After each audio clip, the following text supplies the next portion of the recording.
En 1988, Talticpac comenzó un camino distinto, rescatar la música que nació mucho antes de nosotros. Con tambores, flautas y caracoles, el grupo devolvió a la memoria colectiva los sonidos de los pueblos originarios. No era solo un proyecto musical, era un acto de identidad, un recordatorio de que nuestras raíces siguen vivas en cada nota. Durante décadas, Talticpac recorrió escenarios y corazones, llevando consigo la fuerza de la memoria mesoamericana.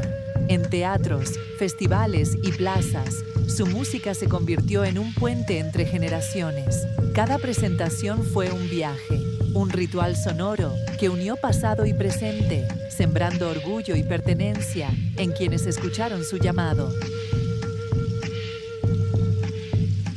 Hoy, tras años de silencio, Talticpac vuelve a encender el fuego. 35 años después de su fundación, la banda regresa para recordarnos que la raíz nunca muere. Este es un renacer, un nuevo ciclo donde la música ancestral se transforma en legado vivo, invitándonos a escuchar, sentir y celebrar nuestra identidad.